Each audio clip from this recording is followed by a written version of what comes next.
And two gold medal soccer hopefuls tuning up for the big summer games live from Halmstad. United States women pay a visit to Sweden. We take a look at the starting lineups, and we'll begin with the hosts here. It's a 4-2-3-1 of sorts. Dahlqvist and Fischer holding with Göransson, Seger, and Jakobsen.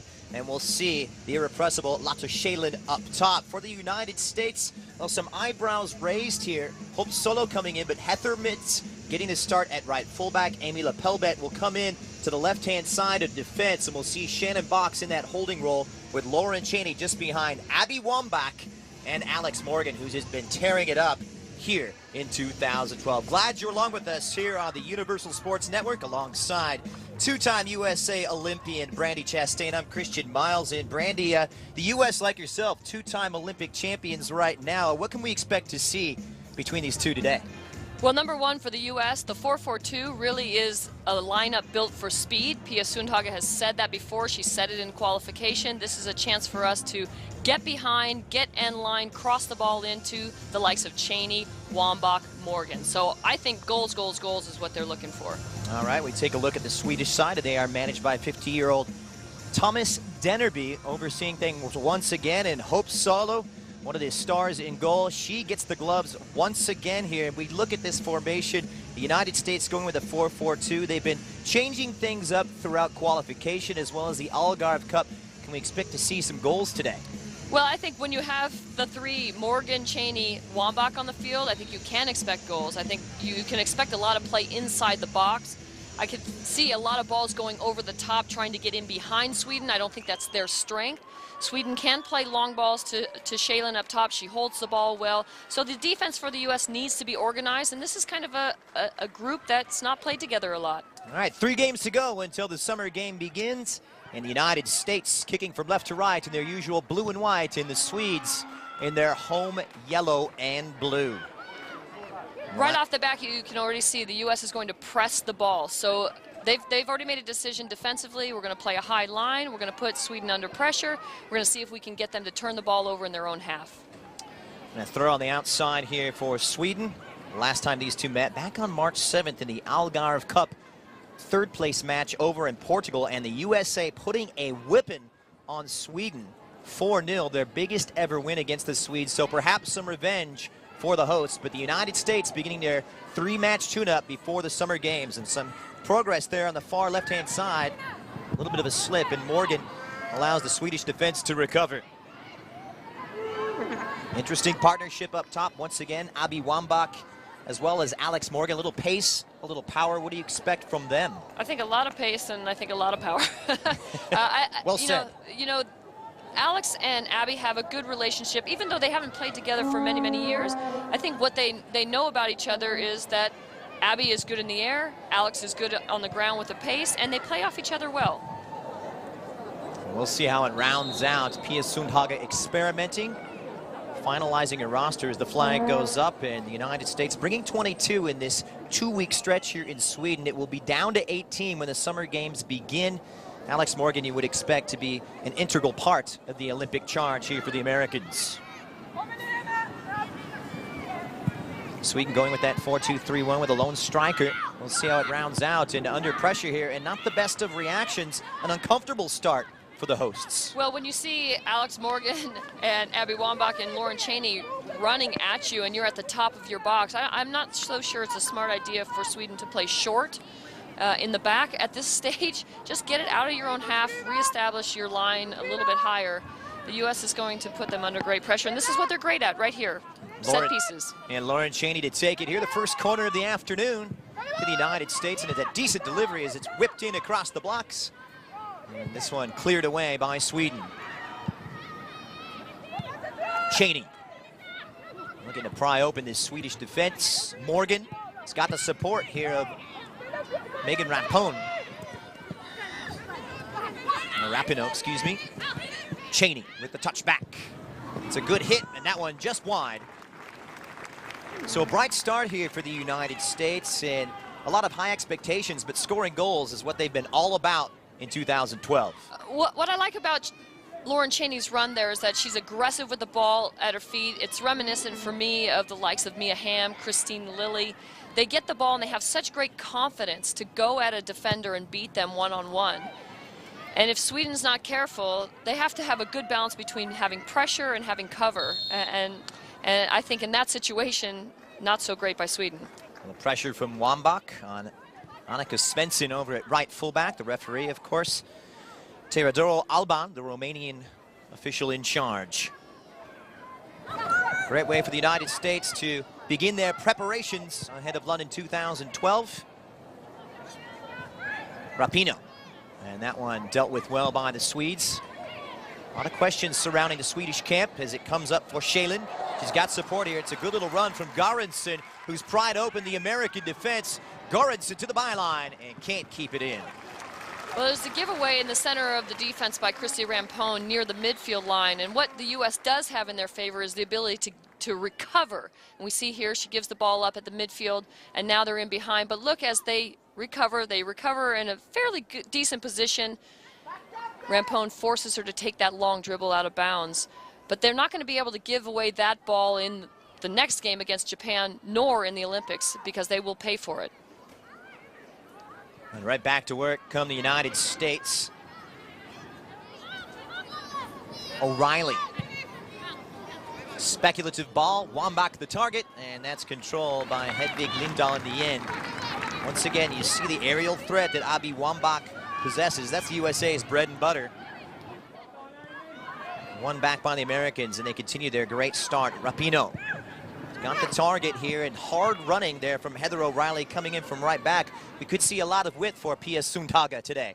Well, Heather O'Reilly plays up and down the wing so well. She loves to run. She's got a great motor. Shalin pulls it across. Better stuff here on the counterattack. They could catch the Americans napping, but a squandered opportunity by Sofia Jakobsson. Wonderful chance for the Swedes to draw first blood. This is what Sweden does well. They play the ball in, they knock it back, and they knock it through. I'm not quite so sure how the marking got so, how she got so free and didn't have somebody close to her. I don't know where Amy Lepelvet was on that play. But the U.S. need to be better organized and have a better relationship with one another in terms of their marking. Otherwise, the likes of Japan will tear that apart. They're so clinical and so good with their technical passes that the U.S. has to really, this is something to focus on in this game.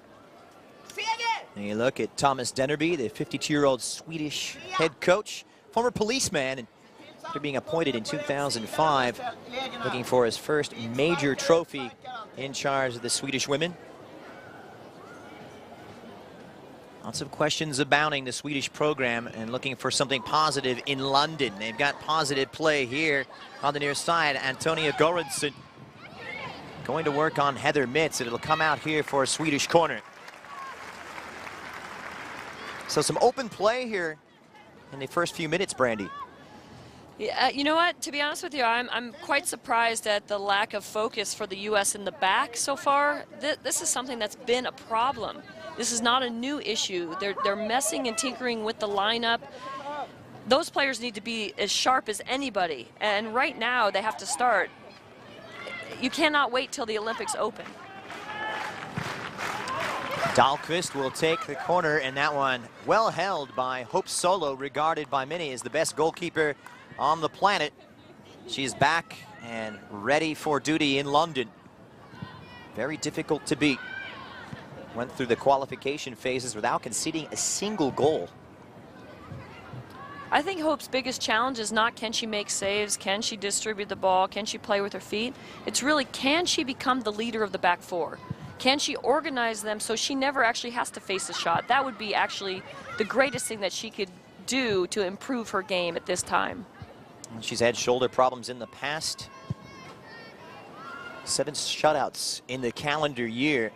Appears to be in top form. And this one will be hit, Great and it's goal. an astounding goal. The United States with an absolute stunner. Would you believe it? It's Abby Wambach, and it's 1-0. What a hit. Not only is it a great hit, but what's so beautiful about this goal is that when the ball comes to Abby, you see her sneak a peek.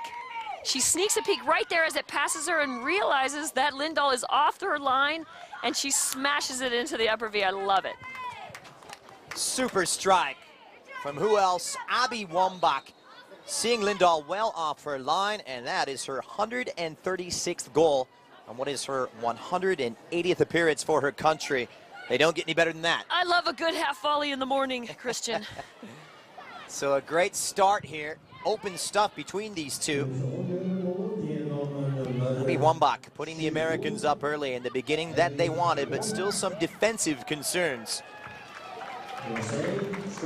Goalkeeper will be very disappointed. Wambach getting her 157th start for the U.S. women's national team. That ranks her 11th all time. It's just a great goal. I just love how she understands where she is, how to, you know, she takes one touch, she turns, she looks at the goalkeeper. It's beautiful. It's poetry in motion. And that started from the back, from Hope Solo playing the ball out of the back. I think Lauren Cheney got the next ball, and they just want to go forward right away. Pia Sundhage said, you know, we're looking at, you know, counter-attacking and how that can work for us. And, you know, possession, yes, is good, but she also wants quality up front and good strikes, and that's a perfect example. And that's what she's getting. You see her talents on display. 11th goal of 2012. She's got a point to prove, because you may remember she missed out on the Beijing Olympics with a broken leg. Heartbreaking stuff, and now perhaps a little redemption for Abby Wambach. We shall see. A throw for Amy Lepelbet. And Rapinoe can't get there in time in Sweden. How will they respond? What will we see from them? An early test of their character. Well, if there's one thing we know about Sweden is they're not going to stop, as you see here. And they get in behind. Once again, Lotta Schellin. She's presented all kinds of problems. She's a big, strong, mobile threat, and she pings one across. Arriving here is Sophia Jakobsen. Not the perfect start, but positive stuff. Well, again, I think let's look at it from Sweden. They're not a team that's going to roll over. So the U.S. knows that right away. They have enough history with them to know they play 90 minutes plus. So you can't get lazy. You can't just think, okay, we've got the game already, and now we're going to own it. Again, I am surprised that ball goes over Christy Rampone's head. That ball, they should see that long service coming. That is Sweden's game. Again, I think they need to get a hold of the game in terms of their positioning defensively and start shoring it up. 26-year-old Megan Rapinoe, she's done well. Such a lively threat on the left-hand side. She'll cut it in, and Wambach just can't get there in time. And cracks in the back for Sweden. Not the best of defensive starts for either side. United States so impressive in 2012, conceding on just 5 occasions.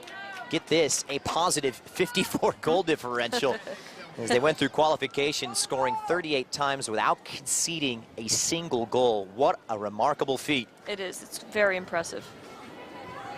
But still, the perfectionist in me thinks that this back four, any of the players, should be better, should be a little bit more together. Heather O'Reilly with the inside out, good little ball across, and that summons the central defender to clear it away. You see the pace of Heather O'Reilly. This is quintessential O'Reilly. She loves to get the ball here, sets up the defender for a long touch, and now she runs in behind to get end line. Good defensive clearance. Exactly what you like to see in those wide rolls. The Americans feeling buoyant right now, but Cheney's ball straight into the Swedish defense. Rapinoe presenting some difficulty, and not the best of distribution here from the hosts.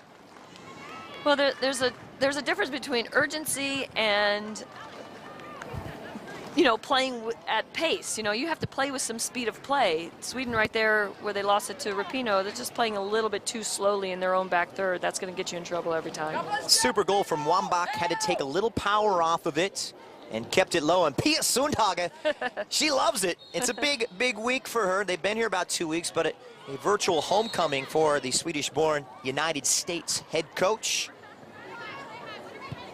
Was born just about 95 miles north here at the Oriensval Stadium, so she's seen a lot of friendly faces throughout these 2 weeks. Everywhere she goes, she sees somebody she knows. It's like a country of 9 million people. I think she knows 9 million.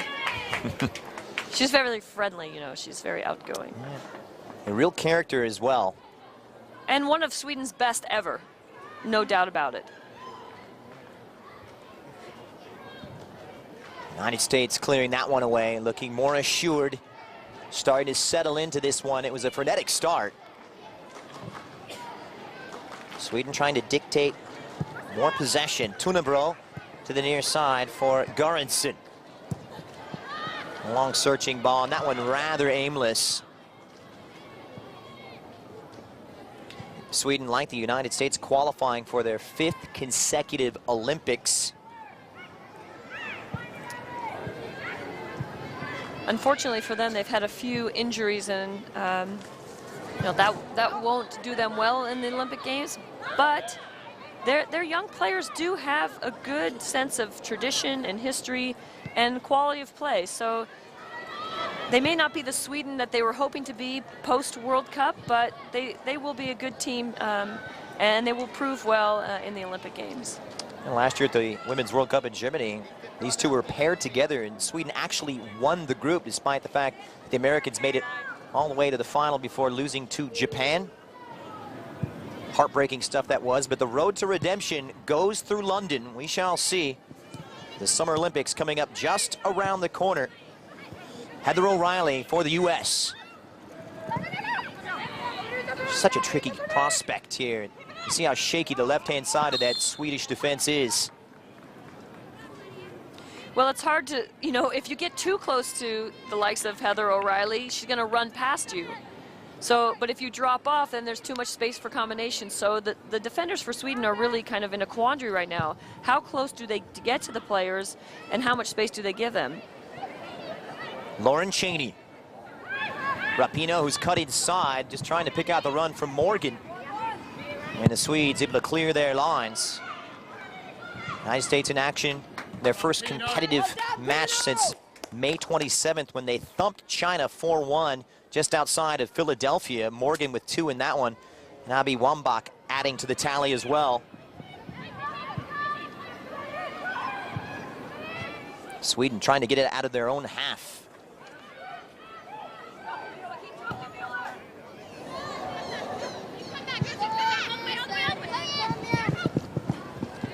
And Mitz will have her handful. Antonia Göransson really has an abundance of pace and quickness. She'll have to be at her best, the United States defender. No, there's no doubt that the U.S. backline has to decide how high is the back line going to play, and how close will Hope Solo play to that back line.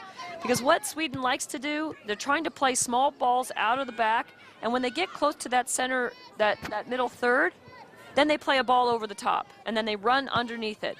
And the U.S. has to be ready to drop and win that ball before it bounces, not allowing it to go over their head. Dahlqvist laying it back. Sweden promptly returning the favor and giving it away. Shannon Box, the experienced elder stateswoman, holding things up in the center of the park for the United States. And once again, possession conceded. It's all a little bit sloppy. Trying to knock off the rust here.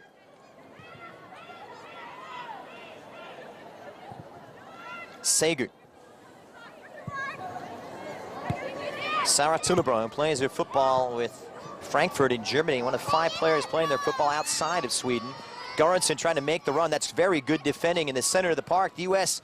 looking slightly troubled, and Hope Solo looking pretty confident with the ball at her feet, but in the end, no harm done. Once again, here's Sweden getting in behind the right back, Heather Mitz. Christy Rampone comes over, needs to slide to make a play. Again, I just think it's a little bit too nervy in the back line.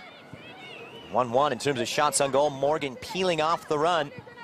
Supported here by Heather O'Reilly. Better defending here from Sarah Tunebro as Sweden win it back. Trying to open things up on the counterattack. Shaylin up there on an island by herself. She's got a sea of blue and white in front of her. She'll take it early, and Solo had to be alert. Good save from the American goalkeeper. I was just about to say, Shannon doesn't need to have a lot of people around her to score goals. And look at that, ball's 35 yards away from the goal line, and she's willing and able to take this shot, and Hope Solo has to come away with a good save. Yeah, there's a lot of room between the midfield and the back line for the U.S., and someone either needs to get up on her or drop back off. I think one of the central midfield, central defenders needs to step up on her, put pressure, not allow her to turn. Rapinoe for Cheney. And a lot of question about the sharpness right now. Where do you see it as of right now, just about a month away from London, Brandy? Well, you know, we were talking earlier about, you know, you haven't played an international game for a month, so there will be a little bit of rust, but sharpness is important. And Goranson, every bit of that. And once again, old reliable Christy Rampone coming over and helping out, coming across from central defense in support of Heather Mitz. This is Cheney. Nice little touch in. The Swedes looking menacing. Nice cutback and a great recovery. It pops out here for Shaylin. They're on the prowl and pressing. A lot of Shaylin. And once again, Hope Solo, she kept an eye on it. It was low and hard, but the big goalkeeper able to get down in time. I was going to say that Christy Rampone did a good job to cover for Heather Mitz. And here we see a player stepping through from the midfield, from the central defense into a space and opening actually a space for Shaylin to get the ball, come across and make a shot. The U.S. again, I think we have pressure. The team has pressure on the ball. There has to be cover, which Christy Rampone gave to Heather Mitz, but the other backs have to shift over then to cover them. So there's just this a little bit. I think that the solution is communication, keeping their eye on one another, taking a lot of looks, making sure that their spacing is right, and taking a deep breath and settling into the game. Yes, indeed. Communication is indeed the cornerstone of back four stability. That's what they're looking for here. Haven't got it quite right, but Shaylin presenting more problems. Rapinoe dispossessed. One back by Annika Svensson. This is Shannon Box, the United States, and Cheney. They could do with a good spell here, Brandy. Well, the statistics don't lie. You said it yourself. They didn't give up one goal, and they scored, what was the difference? 38. Yeah. Incredible. So it's a team built on going forward and scoring goals. They don't spend a lot of time having to defend other teams, and perhaps that's part of the problem. Just looking to fine-tune things, Pia Sundhage. United States getting set to open up Group G at the Olympics against France at Hampden Park in Glasgow. 3 days later at the same venue against Colombia before their final group stage match at the legendary Old Trafford in Manchester against the North Koreans. Here's Rapinoe slipping past one marker. She's done brilliantly here. It pops out for Cheney. You can't maintain control. Swedes starting to grow into this one as it comes out wide for Sarah Tunnebro. Like I said, the first 10, 15 minutes is usually kind of like, okay, you're nervy, you get a, you knock that off a little bit and you start breathing. And they get it in behind. It's a good recovery in the back by Rachel Buehler. She's part of that tandem along with Christine Rampone, the captain, in the center of that American defense. A lot of experience. They do have quite a few caps between them, that's for sure. Touch forward here and a nice piece of control by Sager, but dispossessed in the end. This is Heather O'Reilly. Box.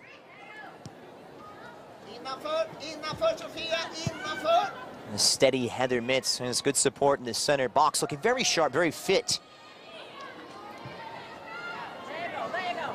Shannon's job is to patrol behind the midfield, to win balls that are in the air. Hopefully just make connections between the backs and the midfield and the forwards. And it's gotten in behind the Swedish defense, and it's Alex Morgan. Oh my, what a hit from Alex Morgan. She's done it again. The number 13 can do no wrong. The United States 2, Sweden 0. This is quintessential Alex Morgan. The ball gets into the box. The Swedish defender believes she has it. Shannon Box winning the ball in the midfield. Swedish defender should body her off, but Alex uses her strength. We see that she's got great, look at her balance and her strength. She just basically plays the player off the ball here. She's just stronger.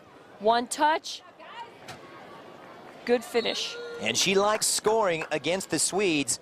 She had a hat trick back on March 7th in the Algarve Cup in Portugal, and she's done it again. 2012 has been ever so kind for Lucky 13, her 15th goal of the calendar year, bringing her total up for her career up to 25 on her 40th appearance for her country. That's not bad statistics. Not too shabby. And just when the Swedes were starting to present some difficulty for the U.S., a swift response from the Americans. They'll go back to work once again, looking for a lifeline off the left foot. It took a deflection in. come out here for a Swedish corner. That's one way of analyzing the tactics. Look at the United States assistants. Tony Gustafsson there with Jill Ellis, Hege Riise, the Norwegian, and Paul Rogers, the goalkeeper coach. They've been entrusted with guiding the United States through the Olympics. Let's see how the U.S. sets up for this quarter. I think they have 2 on the post. Lisa Dahlquist, and once again, Hope Solo. Good catch from the American keeper. If I were a coach playing against the U.S. and I had a corner kick, I wouldn't throw it into the box. I wouldn't say, here, Hope Solo, come out and catch this and look for Alex Morgan on a counterattack. I think it would be wise for Sweden, you know, even though they're not Brazil or they're not Japan, you know, they don't have incredible amount of small technical ability in small spaces, but at least draw the U.S. out of their shape to see if they can get them out of their comfort zone. I'm not sure why people just want to just thump it in there and give Hope Solo the ball. Morgan for Heather O'Reilly. Real menacing threat, twisting and turning the Swedish defender. Good stop from the number 9. She'll let it rip. And Sweden able to get the block in. United States with that width. Rapinoe on the left, presenting all kinds of problems. And Heather O'Reilly having a bright start as well for the USA. Just past the midpoint here of half number 1. Orionsval Stadium here in Halmstad. United States with the first of their 3 friendlies before the Olympic Games begin for them on July 25th.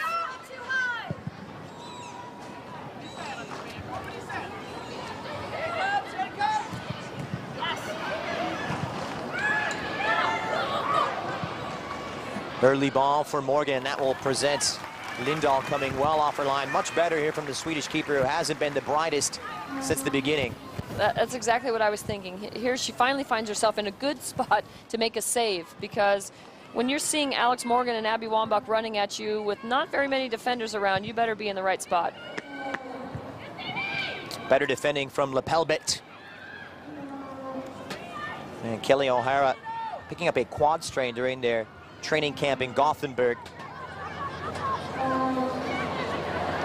Lepelbet getting the start. She's been spending some time at right back.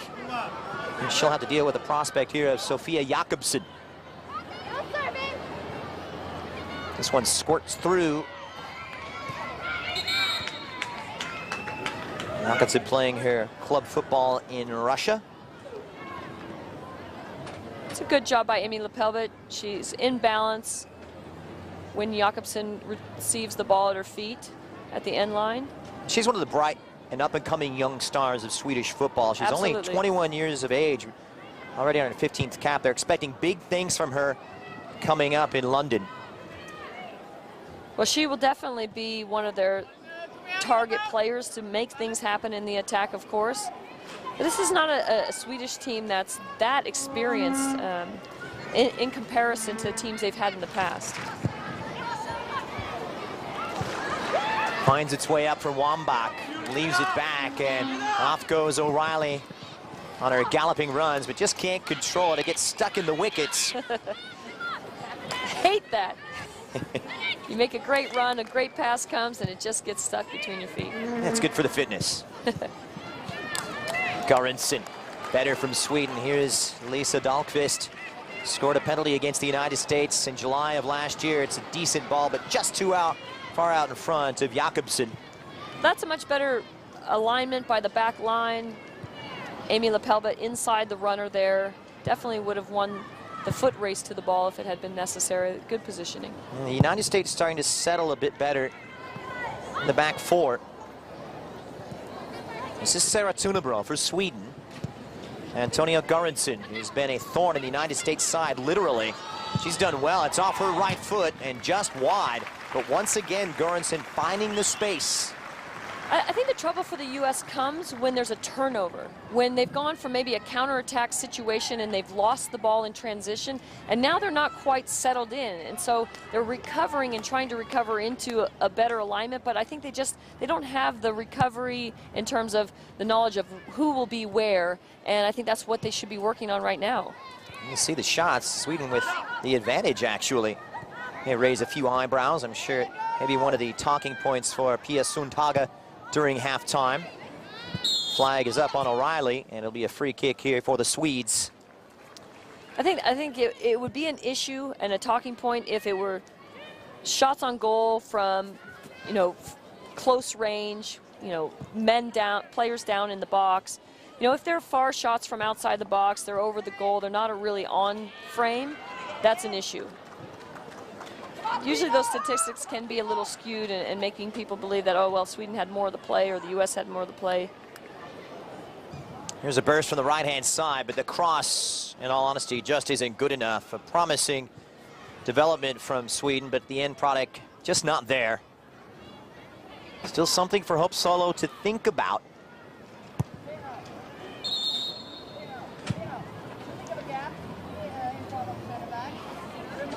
Beautiful day in Sweden, here in Halmstad. I just overheard Pia talking about the space between box and the back line, where Shaylin loves to just kind of meander and find the ball in between, and then it's who steps up to her, who puts pressure. I think they need to close. She's telling them to close the gap a little bit. Not so much room for Shaylin to live in that space. Well, Halmstad, not too far from Gothenburg, where the United States have set up their training camp after that long spell in Princeton, New Jersey. So they're getting a little tired of playing each other. They've welcomed this game with open arms. Shaylin with support here. This is better from Sweden. Göransson will be joined by Carolyn Seger. United States able to recover. Good cover by Rampone there. Cheney dropping into that deeper role just alongside Shannon Box. Rapinoe. She also missed out on the 2008 Olympics with a torn ACL injury in her knee. She's really relishing the chance to get to London. Sager finds her way up to Lotta Shaylin, a slip from the U.S. defender. And Sweden with a 3v3. The United States get in to recover, but the final ball just beyond the Swedish striker. And here's a situation where you give up the ball at the midfield, and now Sweden's coming, and then you have a slip. Now what do you do as a back line? What is your go-to move? Is it tuck in central? Is it let them go 1v1? This is the identity I don't think this U.S. back line has yet, and how they recover from mistakes. Took a deflection out. Rapinoe continues her surging run forward. And Emma Berglund, the central defender for Sweden, able to shepherd it to safety. She's got her work cut out for her back there. Oh, she played it out of bounds. Why not just let the ball run out of bounds? Body Rapinoe a little bit more. To all those young players watching this game, body the player earlier, allow the ball to run out of bounds. You end up with a goal kick. It's the United States with their second corner. Look at Sweden. They don't play man for man on anyone. Rapinoe to the far post, and a sea of yellow converging presents some difficulty here, and Sweden not looking all that assured. Well, when you have Abby Wambach running at you, I don't think you feel very comfortable. But then that's why I don't understand why they're not at least putting one body on her, throw her off her run, not let her get a head of steam to run right at the goal. She likes to make those deep runs from the top of the box. Lauren Cheney delivers a good ball. I love it. It's a driven, hard ball.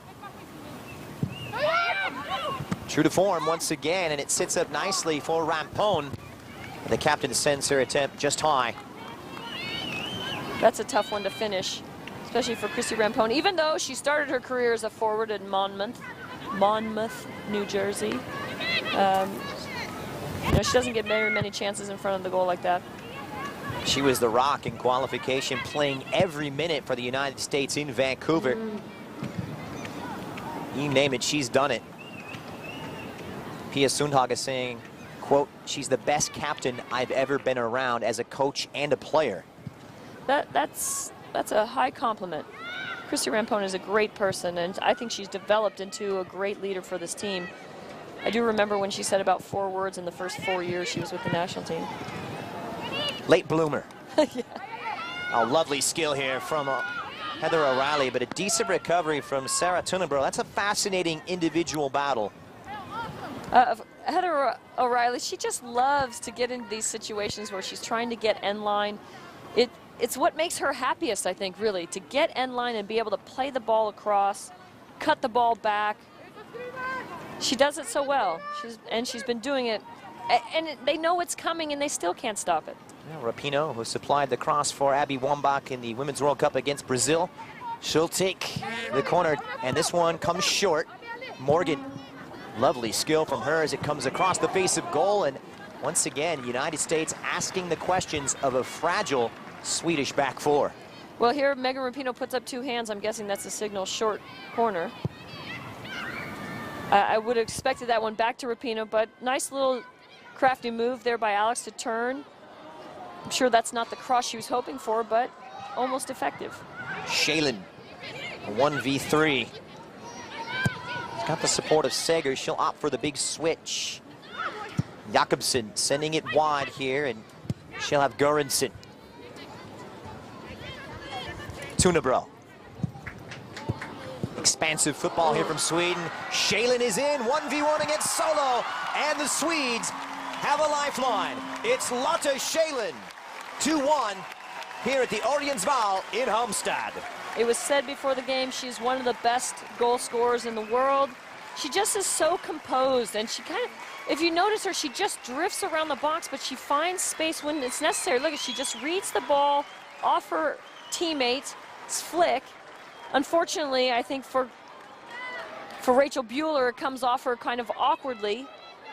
But Shalin knows how to find the ball, and what a great finish outside of the right foot. Hope Solo can't get her hand on it. Instinctive stuff from the Olympic Lyon striker. And Thomas Dennerby in the Swedish camp are liking it. They're outplayed, defense exposed, but they've got the answer here. We've got ourselves a good one. 10 minutes to go until halftime. And Sweden are right back in it. Lotta Shalin with her 45th goal on her 106th appearance for her country. The difference between the attacks from the U.S. and the Sweden is Sweden a little bit slower, controlled. The U.S. is fast and furious with power and strength. You've noticed the little deft touch up front for Sweden that got Shalin in behind the back line. Those are the types of things that they work on. The ball that goes up, back, and through. The U.S. is a little bit at times a little bit more aggressive with just being a long ball to one of the forwards. Here we see Abby and Alex trying to play some combination. That's good. I think they need to play a little bit more of that because they're both quality players. The forward in me would say, I know, Alex, I know it's not offside. I would too say that's not offside. Probably wag my finger at the referee. Hard to argue with that one, though. 3 times the United States have been caught behind enemy lines. Alex Morgan likes to play on that last shoulder and get in. What a 2012 she has had, a pure revelation for Pia Sundhage. She plays off the shoulder really well, and I think that's exactly, it's a cat and mouse game between the back line and the forward, and I think that's what the back line for the U.S. needs to do a little bit more, is play a little cat and mouse with that back line. Don't let Shalin get comfortable in there.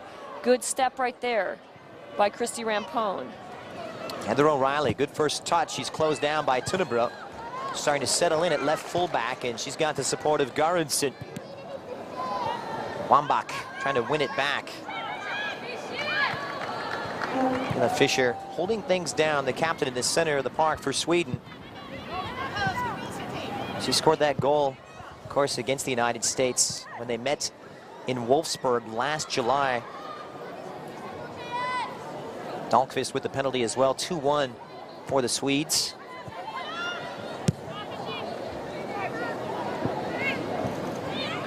All in all, they'd have to say the United States have really had Sweden's number. They've won 19 of the previous 32 encounters between these two. Ultimately, at the end of the day, these teams are about wins and losses. Lapelbeck can't clear, and speculative ball in, but no problem for Hope Solo, who's had some work to do. And to finish the thought, but I think there's a process and a maturation situation that the U.S. I thought was starting to go through, and it really hasn't come to its fruition yet, and hopefully that's what they're working on for London, to be more composed on the ball, to own the possession and the attack at the same time, not give away silly balls and just lump things forward. First free kick for the Americans. Rampone standing over it for the USA. We'll see how the Swedes react to this dead ball situation. Lindahl specifically, the goalkeeper. So it'll be lifted up straight into a sea of yellow and blue. It sits out for box and cleared away by Stina Segerström. Shalen closing down on Rampone, who opens things up. Good recovery, good pace from the 36-year-old. Mitz. She'll hit this one long. Back to their preferred method, and a lot to do here for Tunebro. Showed a very good athletic recovery. That's not easy. Heather O'Reilly there on a dead sprint to try and get in behind. But good job by Tunebro to put her shoulder down into O'Reilly, take that ball. But it's a good ball by Heather Mitz. She sees the space over the top is open, and she played a good ball. Goals from Wambach and Morgan. The reply from Shalen. Still plenty of football remaining. 6 minutes from the break here in Halmstad. Pia Sundhage back to her native Sweden and wants to walk out with a win. Svensson. Cheney bringing it down for the U.S. and that's the player who hasn't had the ball enough. I think Lauren Cheney is really the key ingredient to the success of the U.S. women's national team, because she's great in the attack, she's great with the ball at her feet. I think she's just a great conduit for good things happening for the U.S. national team. Wonderful work here from Megan Rapinoe to keep it in. Shrugging off the challenge, good strength from the number 15. She's a handful, and she'll play it down the line, and the U.S. just can't get there in time. It'll come out for a Swedish goal kick. Lepelbeck making that overlapping run. It's good to see Lepelbeck getting into the attacking third. Here's the goal, a good ball in, a great flick in behind. Unfortunate for Rachel Bueller. She's kind of wrong-footed. And there's Shalen doing what she does best, scoring goals. Great outside of the right foot. And you see 3 attempts and the 28-year-old putting it away. She's integral to Sweden's hopes in London.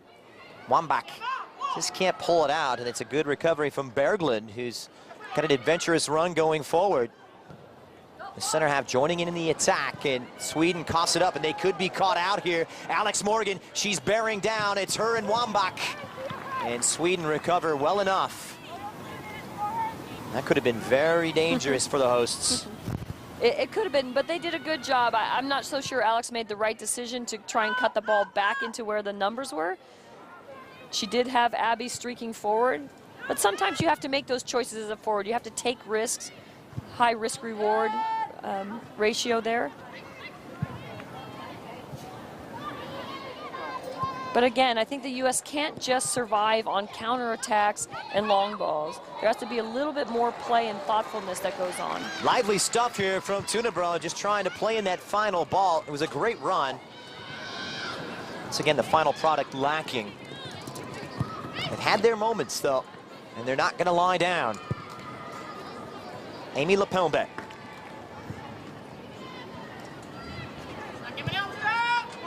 Cheney. Going to start in central midfield. Carly Lloyd not in the first 11 today. I know that raised some eyebrows, and such a magnificent performance from her throughout qualification as well. And again, this could be, I saw an interview from Pia Sundhage. She says, when I look down the bench, I see greatness. It's hard to know who's the best starting 11 with this group, and I think at times she's trying to figure that out. She also looks at training. Who's playing well in training? That also influences who her top 11 will be. Wonderful run here from Rapinoe. Starting to click into high gear, twisting and turning, gets the cross off and held by Lindahl. I was about to praise her for taking that ball and just turning around. The numbers were very few for the U.S. There's no reason to cross that ball in there. She didn't have anybody to receive it. Just turn around, keep possession. You know, go out, change the point of the attack, go the other side, maybe Heather O'Reilly on the right. But don't just cross it to cross it. Well, Sweden bowing out of Beijing in the quarterfinals to Germany.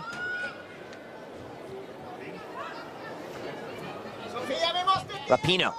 Oh, it's a great ball in, and Alex Morgan was there, but she skies it. What a great chance for the U.S. to go up 3-1. It's a great header down by Abby Wambach from the back, and a great ball. Look at that ball by Megan Rapinoe. Now, that's the time to cross it. It's in the indecision area. The goalkeeper can't come. The defender can't clear it. Only Alex Morgan can get to it. Unfortunately, it's just out of reach, but that is a great ball by Megan Rapinoe. She's really finding her feet late in the first half here. Early ball in. You see the pressure it puts on that Swedish back line. Dahlqvist. Rapinoe wins it back, and that one a little too far out in front. U.S. just kicking off the rust here, fine-tuning, and a lot of question is, does Pia Sundhage know her best 11? Perhaps these 3 matches will provide the answer to that proverbial question. The Americans with the throw in the final minute plus added on time. Still no bookings in this one. Oh, it's a friendly, Christian. Don't you know that? It's a friendly. I thought there were no friendlies in world football. Well, I was winking at you. You didn't see that. So Rapinoe standing over it, looking to conjure up something of menace once again.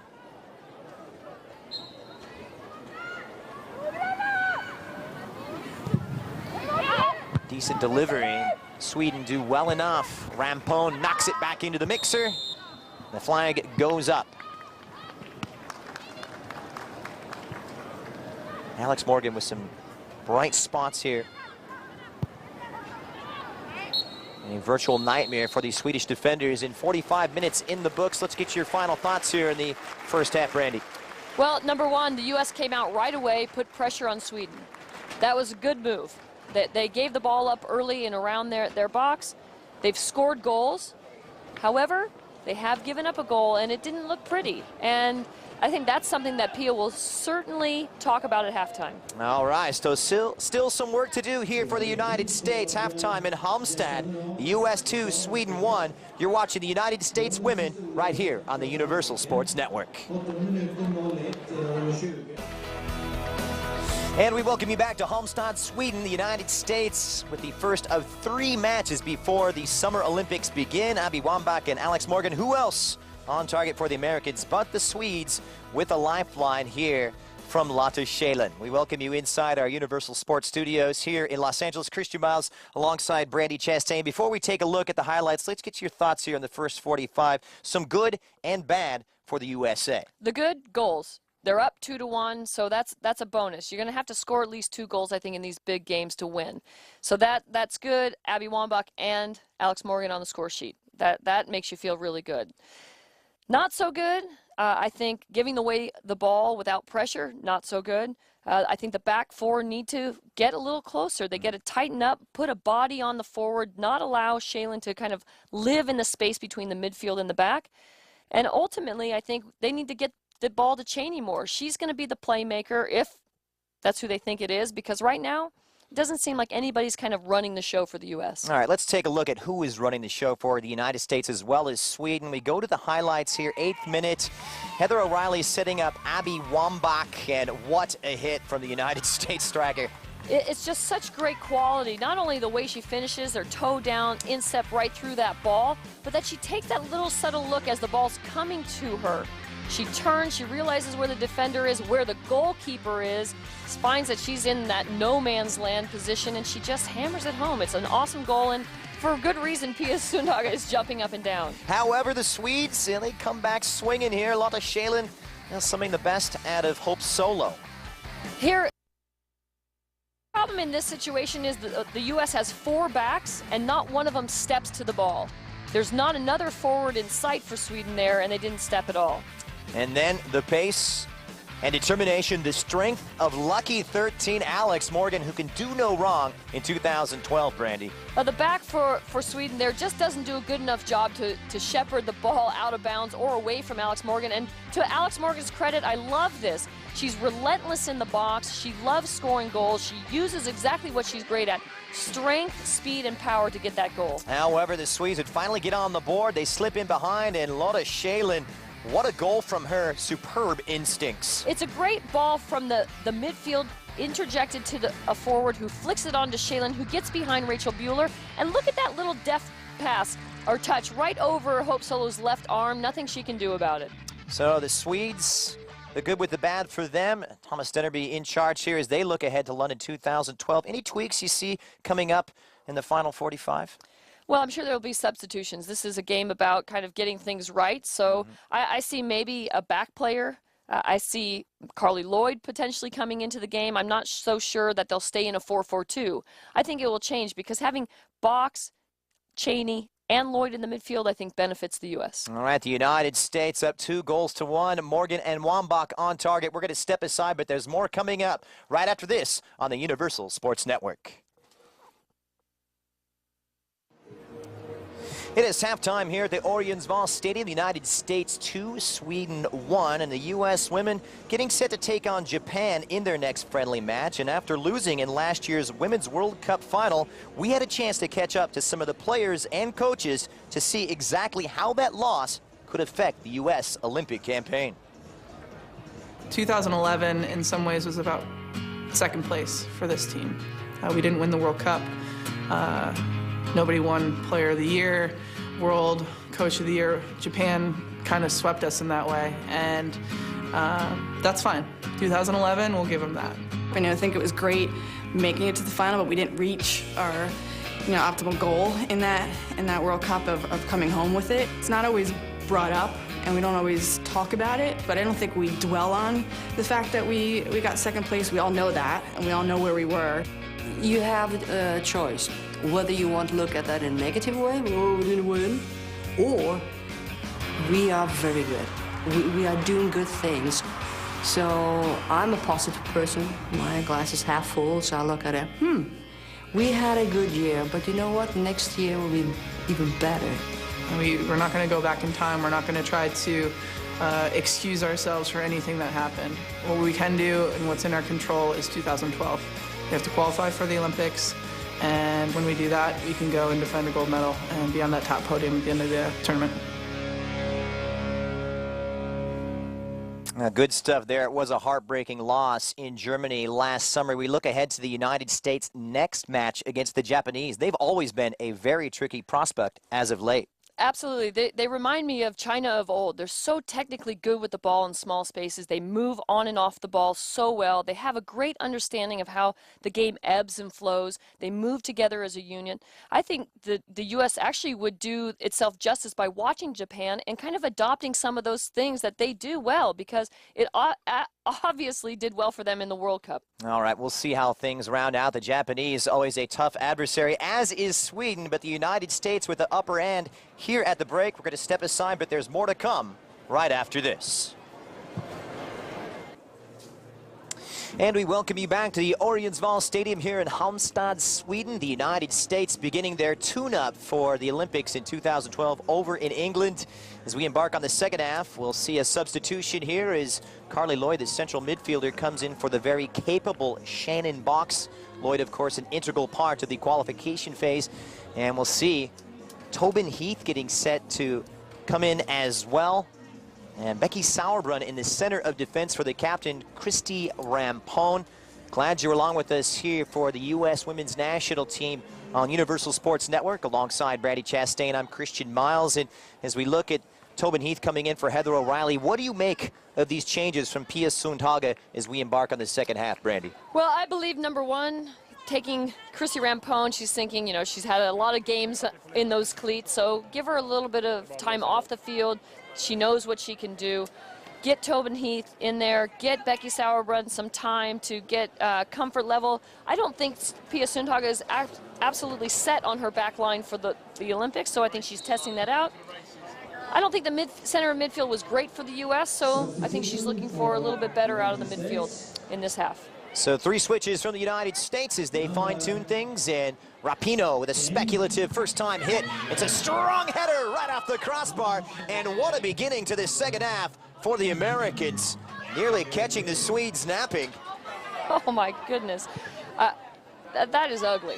That is some ugly, ugly soccer there, and you know, I think what's great about Megan Rapinoe, she's trying to make something happen. It's not a great ball. What a great effort, though, on goal.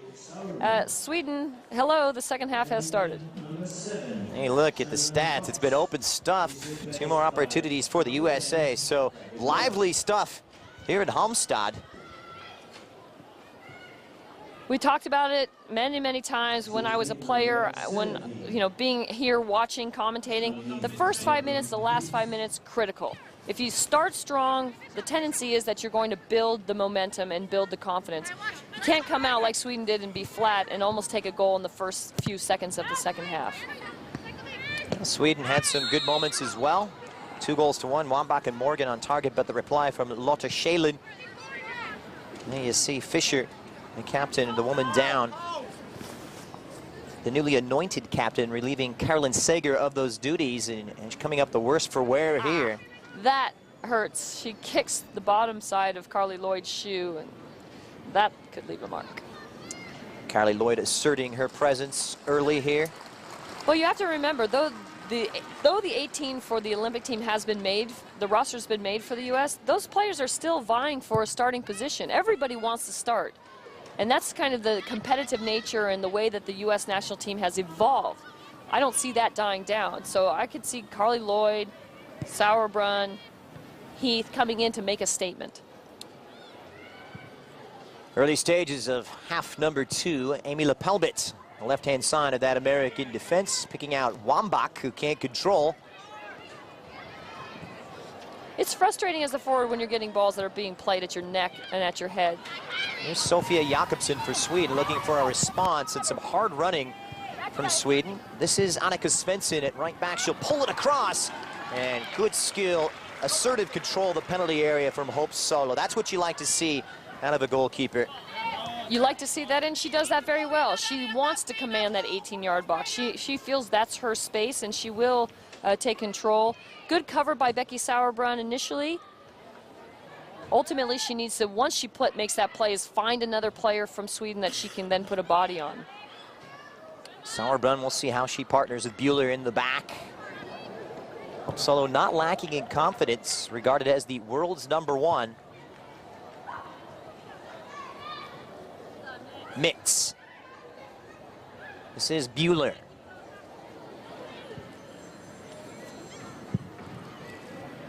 And a long searching ball up and over the top, and you see the whistle against Abby Wambach. And you get a look at the 32-year-old, second highest scorer in U.S. women's history. She just grabbed her 136th, and that puts her 22 behind the legendary Mia Hamm, one of your old teammates. The U.S. being caught offside on quite a few occasions, as you can see. Well, I don't mind being caught offside. I think that's showing that they're trying to push the back line of Sweden. And Abby's always, and Alex, they like to play on the shoulder of the defender. They like to sneak a quick run in behind. I'm more concerned with these back 4 right here. Look at how narrow this shape is. Amy Lepelbit should be much wider. There's no reason for them to be that close in this situation. Spread Sweden out a little bit. Give yourself a little time on the ball. And then once the ball's played forward, get up and underneath the attack. Good ball there. Morgan brings it down. Well, she's caused all kinds of problems and squeezes out the cross, and Lindahl just gets a hand to it in the Swedish goal. There may have been deflected off the defender for that to go towards the goal. That was an awkward ball. It's a good way to describe this Swedish defending in the first half. At times awkward and uncomfortable. United States not quite the finished product either. It's getting better. Here's Sauerbrunn. Buehler for Rapinoe. Good help and a one-touch forward for Wambach, who gives it away. The ball in from Rachel Bueller to Megan Rapinoe wasn't her best ball.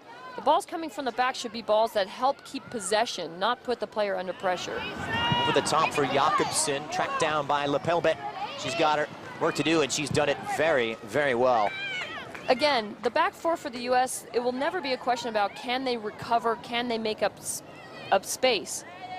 But can they, I'd like to see them read that earlier, take those drop steps, and then win the ball going forward as opposed to having to chase it back towards their own goal.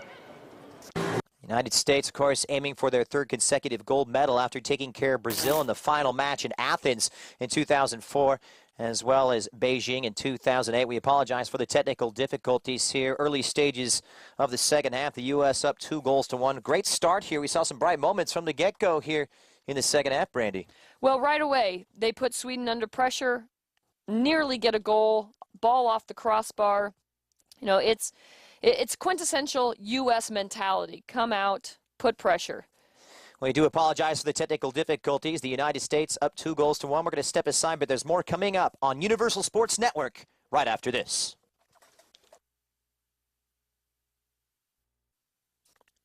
And we welcome you back to our coverage here on Universal Sports Network. Christian Miles alongside Brandy Chastain. The U.S., of course, up 2-1. We apologize for the technical difficulties. We'll get you back out to Halmstad in just a moment. But before we do, let's take a look at this U.S. women's team right now. They did great in qualifying, finishing at the top of CONCACAF for the third consecutive time. They're aiming for their third consecutive gold medal. Can they do it? They can do it. And that really, at the end of the day, is what they want. They want to be able to win the gold medal.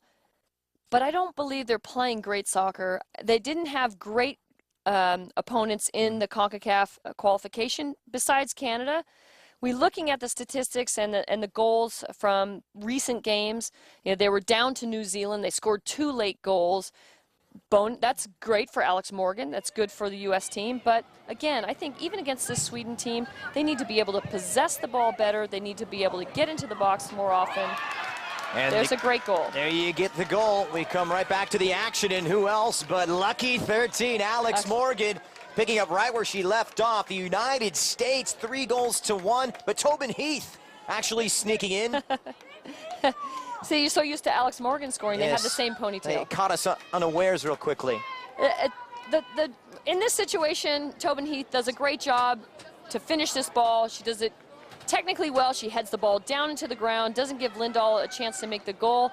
But on the flip side, the Swedish defender, how can you allow Tobin Heath to be in the box without a body? This is just like a pet peeve of mine. It's like nails on the chalkboard. If you're a defender, your only job is to defend.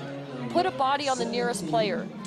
But great finish by Tobin Heath. Yes, indeed. And Tobin Heath gets her 6th goal for her country after coming on as a sub at halftime. So making her head coach, Pia Sundhage, look like a genius. Good substitution, 1 of 3 changes at the break. The United States reestablishes a 2-goal advantage. Don't count out these Swedes, however. They have their own agenda, and they've proven to be a handful. Now, we talked about it in the first half. When you have a player like Shaylin up front, she finds a way to get in and out of the midfield and the defense into the box. Right now, the U.S. should be thinking about how do we move this ball, make Sweden just work their tails off, exhaust them, and then when it's time for a layup or a slam dunk, you put it away. Basketball reference. I like it. Well, you know, I got that because when I was in college, I had a teammate who played basketball, and she only played soccer because she had to redshirt. And so the coach, my husband, had to explain everything in basketball terms. But everybody understands the layup, and everybody understands the slam dunk. And here come the Swedes streaming forward. United States getting back in time. It's an early cross in. It's a good-looking ball, but Hope Solo, great command of her penalty area once again. Well, Sweden has made the penalty area a little bit smaller. When you play it inside the 6-yard box, Hope Solo is going to swallow it up. She's that good, and she's that confident. So I don't ever see that as being a threat to the U.S. That ball has to be brought back. It has to be the ball that Megan Rapinoe played in the first half where Lindahl couldn't come off her line to get it. That's the sort of ball Sweden needs to play to make Hope decide, do I come or do I stay? You saw Alex Morgan there just a moment ago. What a great scoring rate she's on. 8 goals in 10 games. The best scoring rate in U.S. women's history since the days of Mia Hamm. Not even Abby Wambach has been scoring at the clip of lucky number 13. It's quite impressive. It's quite impressive. I've been on the field with Alex Morgan as a teammate, and I've sat on the sideline at the collegiate level and watched her. And she's special in a way that, you know, you can't really put your finger on in terms of like, here's the tactics and here's the technique. It's just that she just has a great will. She has a great mentality to get in front of the goal, and she desires to score goals. And it's fun to watch as a fan. I love it. And really bursting onto the scene in Germany in the Women's World Cup last year is, you get a look at Caroline Sager coming up under the challenge of Carly Lloyd. She's really asserted her physical presence in the center of the park since coming on at the break. Well, Carly Lloyd is not afraid of having contact, that's for sure. Sound like you that's speak good. from experience. You know, neither was I. But it's good. You know, you have to make a mark. You have to make a statement to your opponent. You have to tell them, look, I'm going to own this space defensively, and, you know, it gives you a little bit more space than on the attacking side. Goal scorer Heath combining nicely on the far side with Heather Mitz. You can hear Pia in the background saying, bravo, bravo, you know, keep it moving, good combination play. Sauerbrunn coming across and covering well for the right back. This is Rachel Buehler for Amy Lepelbet. The circulation from the U.S. and a tricky Rapinoe. No way past Svensson. The U.S. able to win it back, and Lloyd with some thrust right through the center of the park, and she'll take this one early. And Lindahl nearly caught off her line once again. It's a great first touch by Carly Lloyd because she plays it forward, she gets her head up, she sees that the goalkeeper's off her line. Lindahl, she just barely able to make that save. I'd say 6 inches forward, and that's a goal. She was caught unawares by Abby Wambach and nearly burned twice. Shots on goal, dead even. We've had an open affair here in Halmstad. Tillebro on the left-hand side. And Heather Mitz getting stuck into the Swedish attack. Shalin. Oh, great turn past Sauerbrunn. The Swedish striker's done very well. The U.S. defender able to recover as we move to the hour mark. Again, what's so great about Shalin is she's just so comfortable and confident on the ball. She moves with kind of a grace that, you know, she's a taller player, so she's not built low to the ground and she's not quick-footed, but she has a good way to move the defender with her body movement, and she's just very comfortable on the ball. She's fun to watch as well. Keep your eye on her for this corner kick. Dahlqvist delivers, and straight into the side netting. Hearts aflutter just a bit. She's trying to play it into that near post. Runner, oh, here's the goal by Tobin Heath. Good head down. Again, I'm calling out all you kids out there, head the ball down. Exactly, good job, Tobin. And great technique for the woman from Basking Ridge, New Jersey. Youngest player on the Olympic team back in Beijing 4 years ago. Starting to mature and come into her own. She'll have a big role to play for the Stars and Stripes. Tunebro, who's been very impressive on the left-hand side of that Swedish defense. Shalin dropping into her own half, and it's a short, long, releasing the Swedes on the far side, but the recovery is there from Heather Mitz. That's Sweden's game right there. You play it up high. It's the Scandinavian way. You play it up high, you knock it back, you get in behind. Heather Mitz does a good job there to recover to that ball. The U.S. spreading the field. Heath roams over to the near side, and she's got it all to do. Silani, one of the substitutes for Sweden, able to clear it out of danger. Shalin has got a lot of work ahead of her. She's done brilliantly. It's Lotta Shalin for Sweden, stopped cold by the irrepressible Hope Solo. Once again, here's a 2v1 or a 1v2 situation. Sauerbrunn tries to body her and then unfortunately ends up taking Heather Mitz out in the process. Again, communication, I think, is the key to the U.S. back four. You don't want to allow a player like Shalin to get in behind and have shots on goal. Not technically the best shot she's ever had. Hope does a good job in that situation. She doesn't hit it with her laces, and I'm not sure it actually had a chance to be a goal. She did well to conjure something out of nothing. We'll see a change in a wide area in attack for the United States is Amy Rodriguez, the 25-year-old, will come on, replacing the impressive Megan Rapinoe. Fourth switch for the U.S. and Rodriguez, who really set qualification alight, scoring 5 goals against the Dominican Republic back in January, equaling a record set by someone sitting very close to me, along with a few others. Yes. Well, you know what? Amy Rodriguez's substitution here has to make Sweden go, oh, are you kidding me? Because she has got great pace. Her mindset is get the ball and go at the nearest defender, be aggressive, get into the box, make things happen. And, you know, at this stage in the 64th minute, you're not thinking that you want to start chasing a player 120 yards up and down the pitch. And she's a real live wire, as they say. Cheney. That's a tricky ball there, and it's broken up by Alessani. Here comes Sweden. It's 3v3. It's put through. It's Shalin. She's in, and she makes a hash of it. The Swedish strikers simply got it all wrong, but once again, they pry open that American defense. What we see here, one, is a square ball in the midfield, never a good idea. Her run maybe a little bit too narrow for that ball, and watch number 5, Sager, running on the backside of that. Possibly the better ball.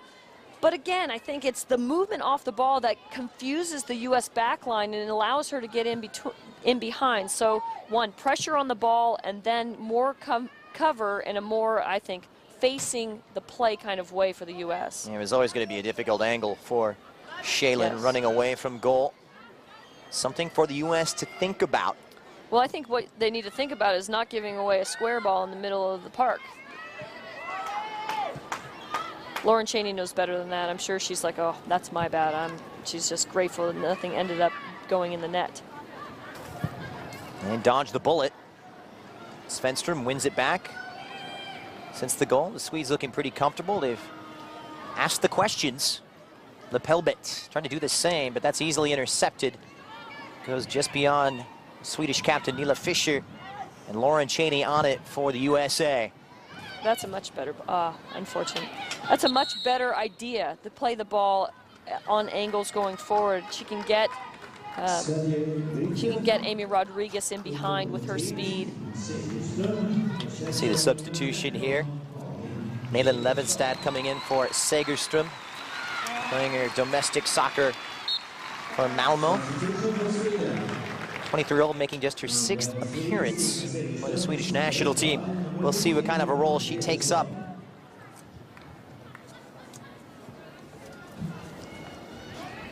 Sager. And Tunebro just hoofs one down the line. Sometimes that's the best option. You know, for me, I love to have possession and keep possession, but sometimes, you know what, better safe than sorry. U.S. shuffling the deck in midfield. A lot of people thinking that's perhaps where the biggest question mark lies for the United States. What setup will Pia Sundhage go in the Summer Olympics with the women in the center of the park? We shall see. Getting a good look at a lot of her prospects. It's hard to know with Pia because she does like to hold her cards close to her chest. She doesn't like to give away too much. But what I do like about her is that she has tried different lineups. She's tried different systems. So if something's not working during the Olympics, you can go to something else. And I love that about her coaching style. And she said that was one of her most pleasing attributes of her side in that 4-1 win against China. The way they were able to change in the second half and adapt to what the Chinese are throwing at them. We'll see if it rings true here, because it certainly is going to be one of the strengths that they need if they want to repeat as Olympic champions for a 3rd consecutive time. Cheney, meanwhile, probing free kick and promptly dispatched here by the big Swedish defenders. Here's a problem I have with that free kick. It's a ball that's from the center of the park going to the center of the goal. The margin of error is so small. You know, you have to put it on a dime for it to be good. So I'd like to see the U.S. maybe get that ball down on the ground, play it quickly, get the Swedish defenders off guard, you know, or put it down, act like you're going to play it long, play it short, maybe get it back. Something a little different than just playing it in a straight ball into the goalkeeper in that situation or into the back player. The U.S. normally so good on dead ball situations, and Sauerbrunn impressively cutting that one out. Another one of those impressive defenders up in Vancouver during CONCACAF qualification. Talked about it at halftime, giving the ball away with no pressure. That's been a problem for Amy Lepelvit so far in this game. And this back four, whoever they may be, depending on the starting lineup, they're going to have to take some playmaking responsibilities, because most of the time the midfields from the other teams will be congested, and so they will have to set play, and they have to do a much better job than they're doing right now. Sweden on the ascendancy despite trailing 3-1. Better spell for them, but the United States with the answer. Cheney helps it forward, and a wayward ball. That was a good retreat by Heather Mitz early. She won that ball going forward much better. Allows her to help keep possession of the ball. Good ball from Lloyd to link up with Cheney, the whirling dervish. Nice turn. Lloyd. 4 changes as we get close to the 70-minute mark for the United States. Coming up next for them, they'll take on the Japanese, the reigning women's world champions. United States 3 games winless against their Asian opponents, and they'll have a big score to settle. We'll have it for you on Universal Sports Network. That's not something that's been said that often, winless against an opponent. I remember back in the days that Norway was the only country that had a winning record against the U.S. national team for quite some time, and that really stuck in our heads. And even though in the interviews the players saying we're putting it behind us, that will always be there. Here comes Sweden right now, looking to take a bite out of the U.S. Sager is in. It's a good recovery from Mitz, but the U.S. scrambling a bit. They're getting in behind and causing problems. It's the combination play that's a real issue for the defense right now. Running off the ball, as you see there, a great run by Sager. Ball a little too heavy by Shaylin. But again, the U.S. has to have better body position, has to know where they want to force the ball, as opposed to allowing Sweden to play the ball and then them just recovering to that ball. Have to win those 1v1 battles as you look at Alex Morgan from Diamond Bar, California, playing her club soccer up in the Pacific Northwest for Seattle Sounders women. Up in Hope Solo's neck of the woods. What a great environment Seattle has created there. Soccer, a huge following up in the Emerald City. Brought down well by Tobin Heath, but a referee calling a halt to things and a Swedish player down. Maybe something people weren't seeing here, but the ball previous to the ball that got to Carly Lloyd, yeah, that's a little uncomfortable. Meaty challenge from Carly Lloyd. I think it's a little uncomfortable. I mean, Carly Lloyd didn't create that challenge. That was the Swedish player. But the header by, I believe, Rachel Bueller that came bouncing to Lloyd, if there's a good relationship in the back line, the center back, Sauerbrunn, will say to Rachel Bueller, let it go. There's no one coming to challenge. Let it go. It goes to Hope Solo, or she just goes and she recovers the ball. Now we keep possession. Now we don't have that collision in the center of the midfield. So a little bit more communication. It's hard for us to know how well that's going right now, but in that situation, it doesn't look like it was that good. So double change here for Sweden. The midfielder Almgren, who plays in Gothenburg just up the road.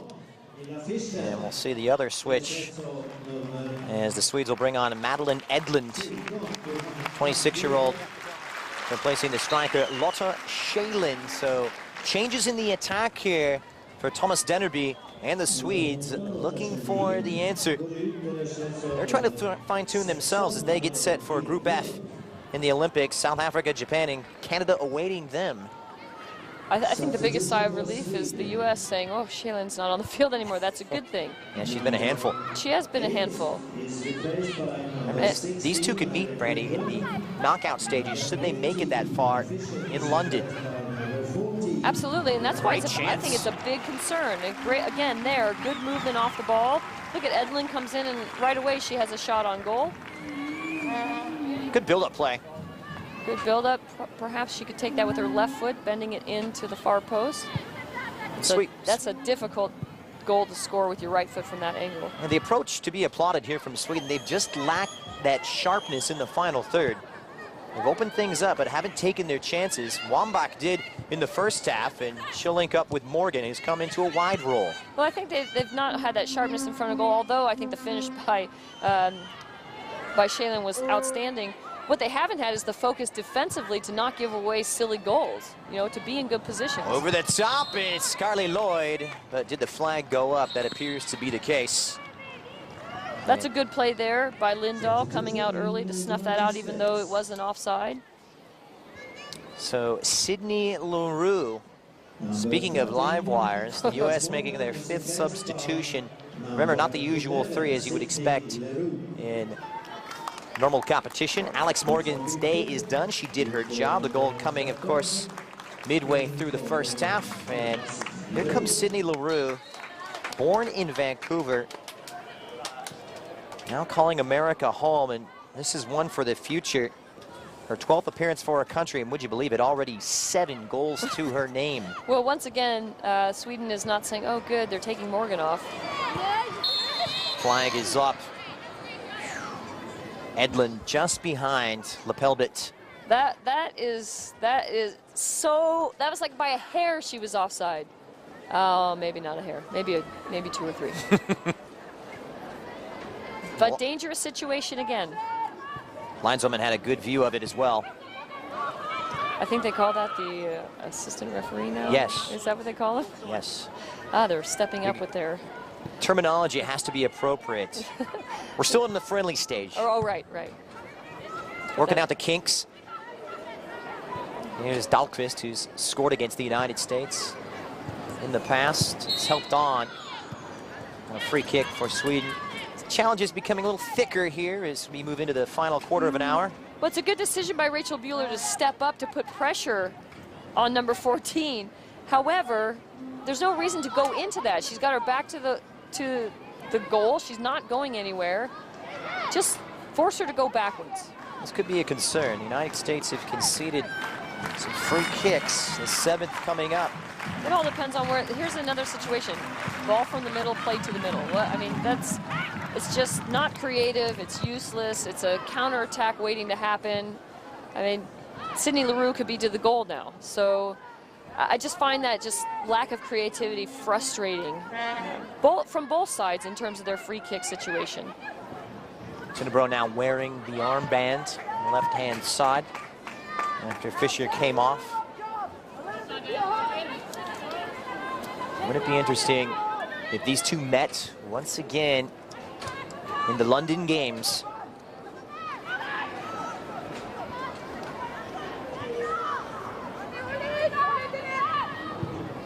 This one pulled across. Causes a bit of concern for Sweden, but in the end, no harm done. Got a lot of questions to answer themselves as they gear up for the games. Well, I find it interesting how determined Sweden is to play out of the back, and in that situation they did a fine job, but Lindahl rolling the ball out in front of Sydney Leroux, Alex Morgan, Abby Wambach all day, I think that is just a recipe for disaster. Here's Heath. She's already found the back of the net and trying to work that slide rule pass through that Swedish back four, but nothing doing there. Pia Sundhage, appointed back in November of 2007, the 7th coach in the history of this U.S. women's program. Gold at Beijing, won the Algarve Cup back in 2008, and of course got the U.S. to their first Women's World Cup final since your days back in '99 last summer. Ooh. Good 1-2 down the near side, and the substitute Almgren squeezes off a great cross, and once again, Hope Solo scurrying to that near post, Brandy. Again, you know, it's in the 6-yard box. Hope Solo doesn't have a problem with it. You know, she's set up for a long cross, but it comes short and she wins it. But going back again, there's a ball coming in the air to a back player, and this time I believe it was Rachel Buehler. She's clearing the ball instead of passing the ball with her head. It's a perfect situation for her to keep possession. Hassani, tricky prospect as well. The referee spotting the infringement. I'm not so sure about that. Let's see. No, I don't see a foul there. And in fact, if anything, Rachel Buehler then had her hand across the player. One of those young Swedish players. Remember, they only have 6 players returning from the Beijing side. Like I said, they have a fine tradition in women's football in Sweden, and I don't think that they need players that have 90, 100, 150 caps to do well, and their youth has been served. Obviously, they do quite well at the youth level as well. For them, it doesn't mean success if they have older players on the field. I think their young players are just quite as capable as their more veteran players. It's all that delicate balance of trying to integrate the young with the old. Well, I think when you have a country whose population is not as great as the U.S., it gives them a chance to play together more, even at the younger ages. So I think there's less question mark about how they'll play. They have more of a set style than the U.S. does.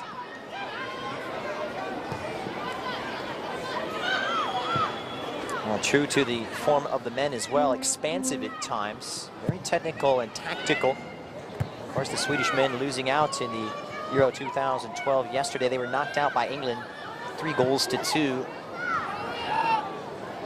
Perhaps the women can restore some pride. Still, it's about a little over 11 minutes to do so. Good second half. Alsani, she's caused problems. Lepelbit trying to recover. What a challenge from the United States defender. Great recovery. It is a great recovery, and it's a good, and she closes very quickly. Long touch by Asalani, not her best touch, and Amy takes advantage of that. Would love to see that go over the sideline for a throw-in, but when push comes to shove, rather give up a corner than a goal. Marie Hammerström to take it. 4th corner today for the hosts. Goes to the far post and up and over everyone. A little overcooked as Dahlqvist will track it down.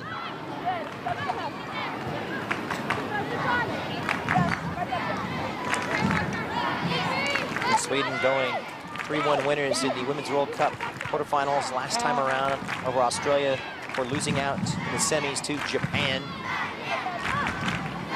Wonderful run it was for the Japanese women. The U.S. should be enjoying this game right now. They should be, keeping possession of the ball, trying to get into Sweden's end. But really now I think the mentality switches to end-of-game tactics.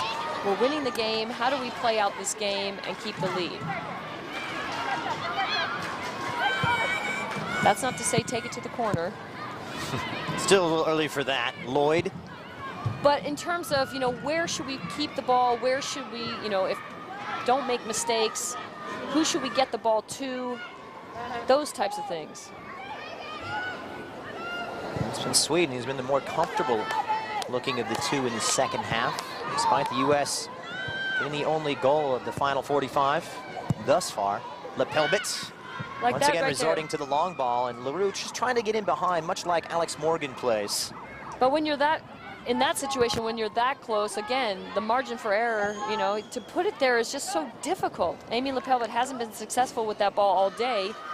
Why not just keep the ball? You're winning the game 3-1. You don't want to give the ball away. Sweden has proved that they've actually done fairly well in, transition from defending to attacking. So for me, Amy Lepelbit and the back four should just be thinking about keeping the ball, making simple passes into the midfield, keep possession, and just get up to support it. Headed away by Emma Berglund. Swedes take over once again. Alsani off to the races, and Sabren puts an end to that right quick. And I think get the ball to the players who have just come onto the pitch. Amy Rodriguez, Sydney LaRue. Svensson surveys her options. It's the long ball knocked forward. Uncomfortable as Sager was encroaching on the U.S. goal. Woo, that was pretty close. Good play by Rachel Buehler to clear it out. Albeit a little nervy, I think, off the back of her head.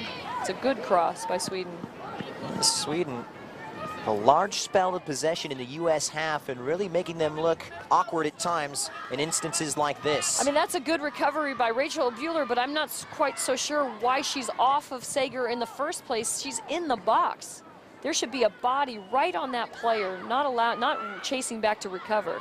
I don't think there's any question about the USA's athletic ability to recover. The question right now, perhaps the defensive positioning Yeah. Sweden are finding those spots, and it has to be a concern, but still 2 games to go to tune things up before London 2012. And just, you know, to fast forward to the next game, you're going to be playing Japan, who lives in those small spaces in between players. So if Sweden's good at it, Japan's going to be excellent at that. Hammerstrom loses out a gift for the USA. Lloyd trying to push it up for LaRue. They just can't find that understanding. Good first touch from Sager. An interesting battle. Talk about tactically sound. The Japanese almost rigidly so. So well disciplined, so well drilled. They are, and they just understand. They have such great soccer ebb and flow knowledge. You know, when is it too dangerous? When does it need to be played long? You know, and they're so technically good with the ball at their feet that they're not really rattled under pressure, which I think for most teams becomes frustrating. It's a good touch forward. Once again, Alsani, but she's closed down by 2 American defenders, and Mitz clears it out of harm's way. This is Lauren Cheney. Heath just loses out. Alsani, she's really been a bright prospect since coming on as a Swedish substitute. She's been a bit of a Jack Russell Terrier up there. Well said. But the U.S. has also given the ball away too easily, like that, right there. There's no reason to be losing possession without pressure. This team is quality enough, with quality enough players, not to give the ball away. Dahlqvist down into the challenge of Lauren Cheney. Sager. Now for Edlund. Nowhere to go past Carly Lloyd, who's really provided a lot of steel in the center of the park. Good ball winner, a destroyer of sorts. She is. She has a lot of qualities on the defensive side as well as on the attacking side. Unfortunately, I think for this U.S. team today, they haven't had a lot of play in the center of midfield. Cheney, Lloyd, Box. You know, Heather O'Reilly didn't touch it that much. I don't even know if Amy Rodriguez has touched the ball more than 1 or 2 times. And the ball needs to move a little bit quicker. Amy Lepelbit be a little wider. The U.S. team just needs to be a little bit more confident on moving this ball. Rodriguez to the near side. The U.S. just trying to get out of their own half right now. And they boot it long, and once again, resorting to that long ball, and it has not paid off. And it's not just so much a long ball, but she plays it with her right foot up from the left side of the field. It's only going to bend out of bounds. It's like, it's just technically incorrect. And again, at this level, you're going to pay when you make mistakes like that. Maybe not today, but in the big game you will. Sager intercepted by Lloyd. Svenstrom to the near side. That one cleared away by Heather Mitz. Safety first, really wasn't going to take any risks whatsoever. And the call from the goalkeeper was away, and Heather Mitz did exactly what she's supposed to do. If you can't clear it out for a throw-in, you're going to give up a corner. So the Swedes on the corner spot, trying to make it interesting. What a goal could do for their confidence here and make the final 3 or 4 minutes very, very interesting. Hammerstrom standing over it with that left foot, so beware the outswinger here. Exactly what we see, and the big central defender Berglund coming forward. The U.S. don't clear their lines, but they get a hold of it well enough. Here's Amy Rodriguez back for Mitz, and finally out of their own half. Now can we talk end-of-game tactics? Give it to Sydney LaRue, let her run onto it. Yep, LaRue, who she's done brilliantly, pulls it back. Everything you're supposed to do. Oh, the run was on the outside channel to that far post. And maybe I would even say to Sydney LaRue, just keep dribbling. Just keep dribbling. She's very unselfish, and we saw that in the qualification. She gave some great passes to her teammates. In that situation, just keep dribbling. Keep that ball.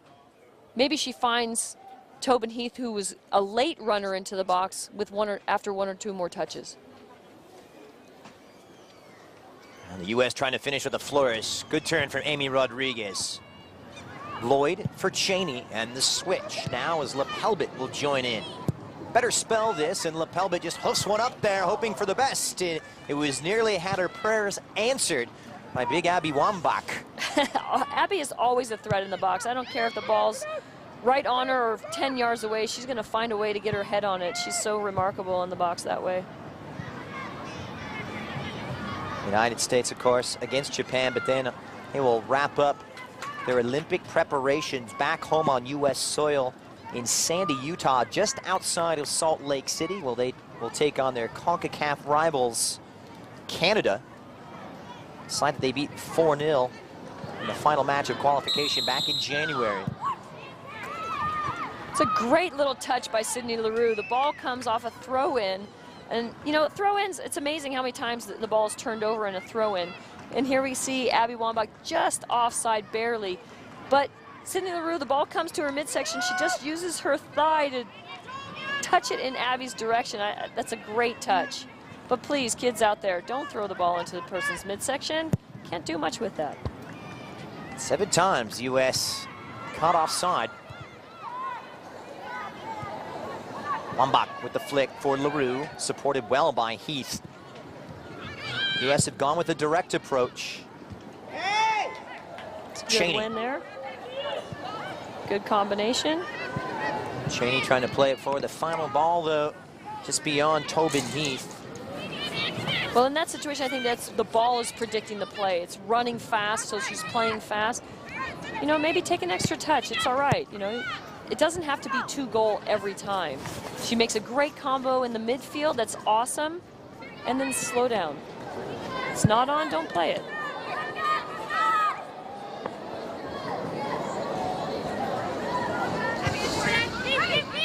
Leroux's header trying to locate Wambach, and does. Rodriguez. Really haven't seen the best out of her. She's got immense talent.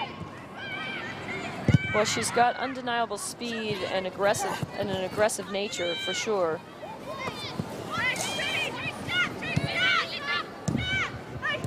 U.S. with all kinds of wrinkles they can throw at opponents. They've got the power with Wambach, and certainly they've got those 2 live wires in Leroux and Alex Morgan. Heath, a crafty attacker in her own right, and here's Carly Lloyd playing it wide. Here come the United States, looking for their 4th. Heath continues to run. It's dropped back. Cheney closed down by Alsani. It's Lauren Cheney. She'll let it rip, and that one just high on the crossbar, but a rare chance for the U.S. in the second half. It is a rare chance, but why it happens is because Lauren Cheney doesn't rush it. She does a great job to allow the defender actually to overrun the play. She spins and she hits that ball. Granted, not her best strike. We've seen her make some unbelievable strikes in qualification, and she can score great goals. But I love the fact that she was composed and she didn't rush the play, unlike the last time. 4 minutes added on by a Romanian referee. 4 minutes, this is a friendly.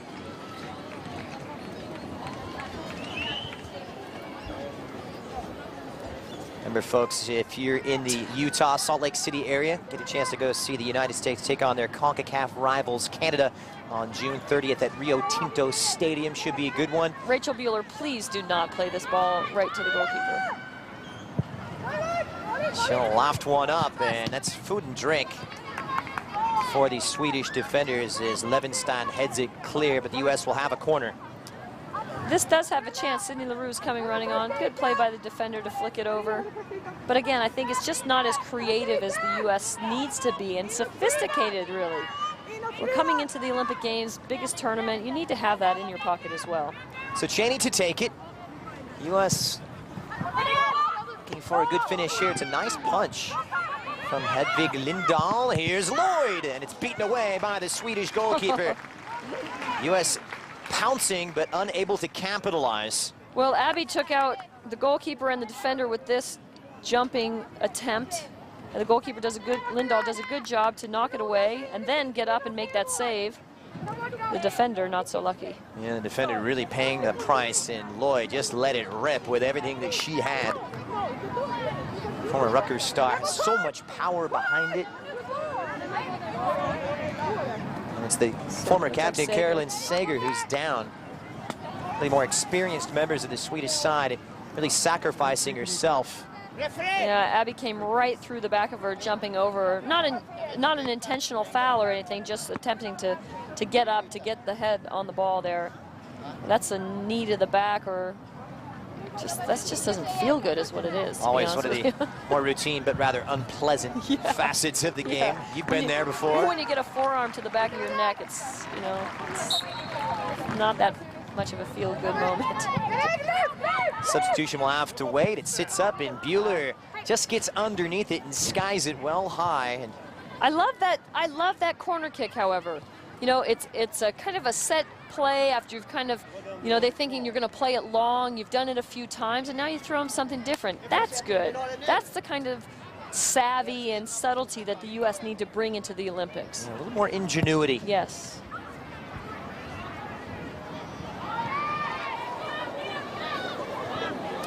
Edlund for Sweden. Drops it off for Hammerström. Lapelbit dispatches. Final minute here at Halmstad.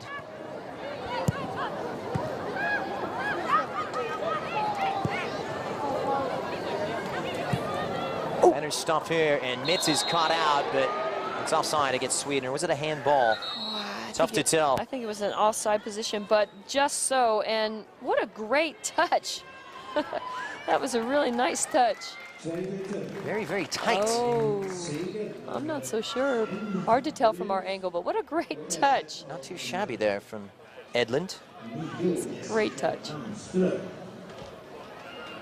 Segerov, Lundström on. Another attacking option. The woman who plies her trade for Frankfurt over in Germany. Lapelbit repels. Alsani arrives on it for the Swedes. Scandinavians looking for a last-ditch goal. The result looks pretty much impossible for them at this point. Plenty of positives, however, and that's going to do it. The United States with a positive result, but still some question marks. I think, you know, Pia is such a the glass is half full kind of person. She's going to say, look, we scored 3 on Sweden. They were in the top 3 from the World Cup. We feel good about this result going into the game against Japan. However, the underlying theme for me is that the little things need to be taken care of. Better relationship in the back, you know, better combination play, find the playmaker. All right, goals from Wambach, Morgan, and Tobin Heath guiding the way for the United States full time. Sweden 1, the United States 3. Stick around, there's more coming up, including our wrap-up next. And we welcome you back to Halmstad. The United States 3-1 victors in their first of their 3 matches ahead of the London Olympics coming up in just over a month's time. Goals from Abby Wambach and Alex Morgan in the first half, and Tobin Heath adding to one early on in the second. But the United States still with some question marks here and some doubts perhaps as they look ahead to Japan. Well, I think the goods are, again, 3 goals. You always have to look at that score line and say, did we score enough goals to win the game? The answer is yes. The not so goods, in my opinion, is that the back line did not play as well together as they should have defensively, and I think even coming out and being a part of the attack. They didn't keep the possession well. They didn't make enough connective passes. I think they gave away the ball when there was no pressure. So I think that's something that Pio will certainly look at. Yeah, certainly the first half was much better than the second half. We had 2 goals in the first 45, but let's take a look at the third goal from the United States that came in the 54th minute, and it was Tobin Heath. Talk about a poacher's goal. She got in behind just between those 2 central defenders and made no mistake. No mistake, and what's great about it, it's a simple header down to the ground. The goalkeeper cannot win that ball. I just don't understand what the Swedish defender's doing, allowing Tobin Heath to go untouched in the penalty box. That cannot happen, and I think that's something actually the U.S. team needs to take a look at as well. Let's take a look at some of the adjustments that Pia Sundhage made with these substitutes. What did you make of the changes, and how did the U.S. react in the second half? Well, they didn't play well. I think, you know, Shannon Box and Carly Lloyd and Lauren Cheney are really important, but they need to get the ball more. I think the U.S. needs to get them the ball more, and I think you'll see a more positive U.S. team in the future. All right, no clean sheet, but a good performance from Hope Solo in goal once again. She owns the box. She owns, I mean, especially the 6-yard box. Sweden put the ball in there quite a few times. You know, the difficulty is for her is to organize that back four, so there's no shots on goal. All right, changes to come. The United States still with 2 more games ahead of the big London Games coming up in 2012, and they start their tune-up with a positive result, 3-1 victors over Sweden. That's going to do it for us. On behalf of Brandy Chastain, I'm Christian Miles. We'll see you next time on Universal Sports.